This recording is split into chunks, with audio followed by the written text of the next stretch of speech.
सो दोस्तों welcome to money stalkers. तो इस वीडियो के अंदर हम लोग बात करने वाले हैं आरवीएनएल कंपनी के बारे में। तो बेसिकली आरवीएनएल का कल के दिन का अगर आप परफॉर्मेंस देखोगे 0.55% की नेगेटिविटी के अंदर क्लोजिंग हमें इस कंपनी के अंदर नजर आया हुआ था एंड 125 रुपीज़ के आसपास हमें आरवीएनएल कंपनी क्लोज हो चुका था। तो देखिएगा बेसिकली कंपनी का रिजल्ट दोस्तों आउट हो चुका है आज के दिन। तो चलिए किस तरीके से कंपनी ने परफॉर्म किया है उसका इम्पैक्ट आपको मंडे के दिन आरवीएनएल कंपनी के अंदर नजर आ सकता है। तो दोस्तों यहाँ भी हम आज के रिपोर्ट्स के ऊपर तो यहाँ अगर आप देखोगे हम लोग बात कर रहे हैं आरवीएनएल कंपनी के बारे में, रेल विकास निगम लिमिटेड के बारे में हम लोग बात कर रहे हैं। यहाँ जितने भी आपको नंबर्स नजर आ रहे रुपीज एंड करोड़ के अंदर ये नंबर्स हमें नजर आ रहे हैं। तो तीनों क्वार्टर के बारे में हम लोग बात करने वाले हैं। ये सेम क्वार्टर का पिछले साल का रिजल्ट है, ये पिछले क्वार्टर का और ये इस क्वार्टर का रिजल्ट नजर आ रहा है। जहाँ कंपनी का टोटल इनकम के अंदर अगर आप देखोगे तो पिछले साल 4,880 करोड़, पिछले क्वार्टर में 5,980 करोड़, इस क्वार्टर में 5,726 करोड़। तो जहां आपको ईयर बेसिस तो बहुत ही गजब का जंप नजर आया हुआ है, लेकिन क्यूएन के बेसिस के ऊपर स्लाइटली इनका इनकम के अंदर हमें गिरावट नजर आया हुआ है। फिर कंपनी का अगर आप टोटल एक्सपेंसेस देखोगे तो जो कंपनी का में टोटल एक्सपेंसेस है पिछले साल 4,500 करोड़, पिछले क्वार्टर में 5,500 करोड़, इस क्वार्टर में 5,250 करोड़। तो जहां आपको ईयर बेसिस एक्सपेंसेस हमें बढ़ चुका है जो कि बुरी बात है, लेकिन क्यूएन के बेसिस के ऊपर एक्सपेंसेस के अंदर गिरावट नजर आया हुआ है। अब ये एक्सपेंसेस होता क्या है, जो कंपनी अपने बिजनेस के ऊपर जो स्पेंड करता है उसको एक्सपेंस बोल सकते हो। जितना ज़्यादा कंपनी का एक्सपेंस कम होगा, एक्सपेंस घटेगा, उतना कंपनी का प्रॉफिट बढ़ेगा, उतना कंपनी के अंदर ग्रोथ बहुत ही कम समय के अंदर नजर आ जाएगी। तो नेक्स्ट अगर आप कंपनी का net profit for the period यहाँ अगर आप देखोगे तो जो कंपनी का net profit for the period है पिछले साल 283 करोड़, पिछले क्वार्टर में 345 करोड़, इस क्वार्टर में 333 करोड़। तो जहां आपको ईयर बेसिस ग्रोथ है, क्यूएन के बेसिस के पर स्लाइटली गिरावट इनके नेट प्रॉफिट के अंदर भी नजर आ चुका है। और लास्ट दोस्तों हम लोग बात करने वाले हैं अर्निंग पर शेयर के बारे में, ईपीएस के बारे में बात करेंगे, जो कि पिछले साल 1.36, पिछले क्वार्टर में 1.66, इस क्वार्टर में 1.60। तो जहां आपको ईयर बेसिस ग्रोथ है, लेकिन क्यूएन के बेसिस के पर स्लाइटली इम्पैक्ट हमें नजर आया हुआ है।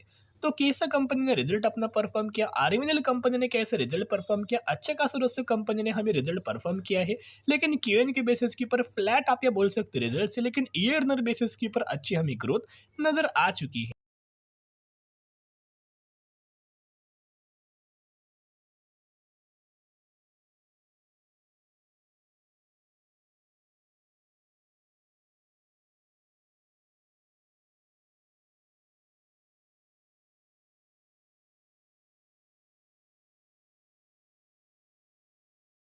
और आरवीएनएल कंपनी का पिछले एक सालों का दोस्तों अगर आप ये परफॉर्मेंस देखोगे तो एक पैटर्न कंपनी हर एक वक्त दोस्तों फॉलो करता है।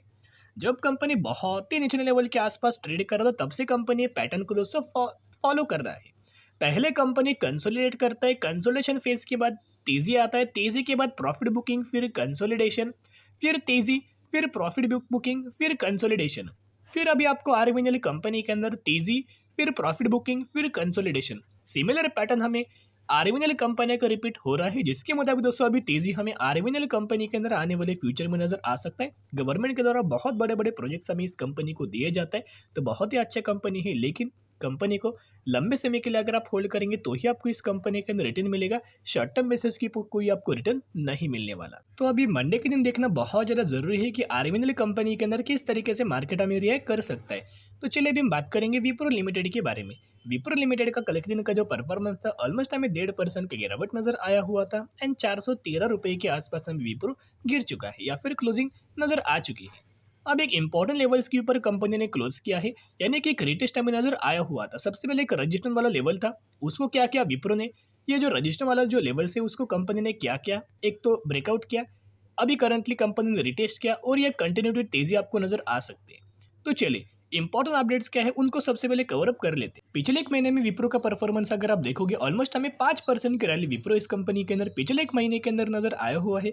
कोई बहुत दोस्तों रैली नहीं आई, लेकिन धीरे धीरे करके आपको आईटी सेक्टर की कंपनीज के अंदर रैली तेजी आने वाले समय के अंदर नजर आ सकती है। तो चलिए अभी हम आ चुके हैं सबसे पहले टारगेट्स के ऊपर। यहाँ एनालिस्ट के द्वारा श्रीकांत चौहान की तरफ से हमें टारगेट दिया गया है, बाइंग रिकमेंडेशन दिया विप्रो इस कंपनी के अंदर एंड टारगेट 430 रुपये का हमें दिया हुआ है। साथ में दोस्तों एनालिस्ट लोगों के द्वारा भी अगर आप टारगेट देखोगे तो उन्होंने बहुत ही अच्छे खासा रेटिंग दिया हुआ है, एक्यूमुलेटिंग का रेटिंग दिया हुआ है, जितना हो सके उतना पोर्टफोलियो के अंदर ये कंपनीज ऐड करना और इसका जो टारगेट हमें जो दिया गया है 470 रुपये के आसपास हमें टारगेट दिया है एंड स्टॉप लॉस बोला है कि 395 रुपीज़ के आसपास आप स्टॉप लॉस रख सकते हो। मैं इतना ही आपके साथ शेयर करूँगा कि कंपनी हमें 470 नहीं, उससे भी आगे कंपनी बढ़ सकती है, उससे भी ऊपर हमें कंपनी के अंदर तेज़ी आती सकती है। सबसे बड़ा टारगेट आपको 450 का एंड जब भी कंपनी 450 को लेवल के ऊपर लगातार क्लोजिंग देगी तो 500 रुपये के आसपास आपको टारगेट विप्रो इस कंपनी के अंदर नजर आ सकती है। क्योंकि आप सभी को पता होगा विप्रो नहीं, इन्फोसिस नहीं, एचएल टेक नहीं, टीसीएस नहीं, हर एक कंपनी ने एआई के ऊपर दोस्तों इन्वेस्टमेंट किया हुआ है। जैसे कि इन्फोसिस ने ऑलमोस्ट $2 बिलियन का इन्वेस्टमेंट हमें एआई के अंदर किया हुआ है, आर्टिफिशियल इंटेलिजेंस के अंदर किया हुआ है। वैसे ही विप्रो इस कंपनी ने भी एआई के अंदर ऑलमोस्ट $1 बिलियन का इन्वेस्टमेंट एआई के अंदर किया हुआ है। तो जो जो लोग ये कंपनीज, जितने भी कंपनीज ने एआई के ऊपर निवेश किया हुआ है, इन्वेस्टमेंट किया हुआ है, इसका जरूर बेनिफिट इन कंपनीज को लंबे समय के लिए आपको नजर आ सकता है। ये कंपनी अच्छी है। जो आपको करंटली गिरावट के अंदर मिल रही है, नेगेटिविटी माहौल के अंदर मिल रही है, तो जितना एक्यूमुलेट कर सकते हो अपने पोर्टफोलियो के अंदर उतना दोस्तों एक्यूमुलेट करना। क्योंकि जिस प्राइस रेंज के अंदर इन्फोसिस कंपनी ट्रेड कर रही है, टीसीएस कंपनी ट्रेड कर रही है, विप्रो कंपनी ट्रेड कर रही है, आने वाले फ्यूचर में बिल्कुल भी ट्रेड नहीं करने वाली। क्योंकि अगर आप म्यूचुअल फंड्स का लगातार दोस्तों बाइंग का अगर आप डेटा देखोगे हर एक महीने का, तो शानदार तरीके से खरीदारी हमें म्यूचुअल फंड्स इन कंपनीज के अंदर कर रही है। जुलाई 2023 का डेटा अभी हम लोग बात करेंगे, जहां 89 म्यूचुअल फंड्स की बाइंग एंड 55 म्यूचुअल फंड्स की सेलिंग विप्रो इस कंपनी के अंदर नजर आया हुआ है। लगातार अगर आप देखोगे तो बाइंग की ओर huge amount of mutual funds हमें फोकस्ड करते हुए दोस्तों नजर आ रही है। तो जिसके मुताबिक अगर आप देखोगे हर एक लोग विप्रो इस कंपनी के अंदर, इन्फोसिस इस कंपनी के अंदर, टीसीएस इस कंपनी के अंदर, जितने भी म्यूचुअल फंड्स होंगे उन म्यूचुअल फंड्स के पोर्टफोलियो के अंदर आप यह देख सकते हो कोई ना कोई एक आईटी सेक्टर की कंपनी दोस्तों इन्होंने बाइंग करके रखा होगा और ये बहुत ह्यूज अमाउंट ऑफ इन्वेस्टमेंट उन्होंने उन्हीं कंपनीज के अंदर, आईटी सेक्टर की कंपनीज के अंदर किया हुआ है। तो चलिए सबसे पहले टेक्निकल चार्ट पैटर्न्स के ऊपर बात करेंगे, बहुत कुछ आपको सीखने को मिलेगा, समझने को मिलेगा। तो कंपनी का सबसे पहले एक हमें सपोर्ट लेवल नजर आया हुआ था 375 रुपीज के आसपास। इसी लेवल्स के आसपास कंपनी गिरता था, इसी लेवल्स के आसपास हमें लगातार कंपनी सपोर्ट लेता था।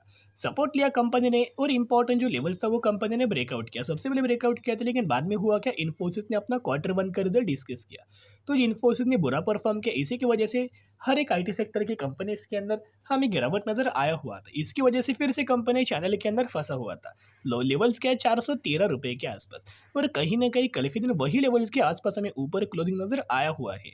तो बहुत ज़्यादा पॉसिबिलिटीज़ यही है कि अगर मंडे के दिन मार्केट बहुत ज़्यादा पॉजिटिविटी रहा, मार्केट ने अगर सपोर्ट किया, फिर कंपनी सबसे पहले आपको टारगेट 450 रुपये के आसपास और उसके बाद आपको टारगेट 520 रुपये के आसपास विप्रो इस कंपनी के अंदर नजर आ सकता है। अभी देखना क्यों आपको ये कंपनी आने वाले सालों में 200% से ज़्यादा रिटर्न दे सकता है। सबसे पहला रीजन, 2008 में जब विप्रो कंपनी गिरावट हुआ था, जो रिसेशन के द्वारा आईटी सेक्टर गिरा हुआ था, मार्केट गिर चुका था, जिसके मुताबिक हम ऑलमोस्ट विप्रो 60 to 50% के आसपास हमें गिर चुका था। जिन लोगों ने गिरावट के अंदर माल बाइंग किया, अपने पोर्टफोलियो के अंदर विप्रो ऐड किया, पेशेंस रख के होल्ड किया, उन्हीं लोगों को विप्रो ने 200 से लेकर 250% के रिटर्न बना के दिया हुआ है। रिसेंटली 2020 में दोस्तों गिरावट हमें नजर आया हुआ था, ऑलमोस्ट हमें 2020 में कोविड के द्वारा 32% की गिरावट विप्रो इस कंपनी के अंदर नजर आया हुआ। लेकिन जिन लोगों ने इस गिरावट के अंदर निवेश किया होगा, पेशेंस रख के होल्ड किया हो, उन्हीं लोगों को विप्रो इस कंपनी ने एक सालों में 260% का रिटर्न हमें दिया हुआ है। तो जिसके मुताबिक जो आपको करंटली विप्रो के अंदर गिरावट नजर आया हुआ है, तो आने वाले सालों में आपको 200-250% का रिटर्न विप्रो इस कंपनी के अंदर नजर आ सकता है। तो दोस्तों बाइंग करने का यही बहुत ही अच्छा खासा समय हमें नजर आया हुआ है, तो जल्दी बाइंग करना और अपने पोर्टफोलियो के अंदर ऐड करके चल सकते हो। तो चलिए अभी हम बात करेंगे बर्जर पेंट्स इंडिया लिमिटेड के बारे में। तो बर्जर पेंट्स की अगर बात की जाए तो एशियन पेंट के बाद इसी कंपनी का नाम है बर्जर पेंट। एशियन पेंट के बाद इसी कंपनी का बहुत ही शानदार तरीके से नाम है और उतना तरीके से बिजनेस कंपनी ग्रो कर रहा है। 700 रुपये के आसपास ट्रेड कर रहा है एंड मैक्सिमम के अंदर 40,000% का रिटर्न शेयर होल्डर्स को प्रोवाइड करके दिया हुआ है। एंड चार्ट देख सकते हो, बहुत ही गजब का चार्ट नजर आया हुआ है। तो Q1 रिजल्ट कंपनी ने आउट किया था, रिजल्ट के साथ साथ कंपनी ने आउट किया है 1:5 रेशियो के अंदर बोनस। तो जिसके हिसाब से अगर आपके पास इस कंपनी के 50 शेयर होंगे तो 50 के बदले 100 आपको बोनस शेयर दिया जाएगा और यही एग्जीक्यूशन के बाद आपके पास हो जाएंगे 60 शेयर। इसी रेशियो के अंदर आपको कंपनी के अंदर बोनस का बेनिफिट मिलने वाला है। तो स्टडी करना, एनालिसिस करना, उसके बाद निवेश करने की कोशिश कर सकते हो। तो इसी तरीके से वीडियो अगर आपको पसंद आते होंगे तो जरूर वीडियो को लाइक एंड चैनल को सब्सक्राइब कर सकते हो। फिर मिलेंगे, बाय।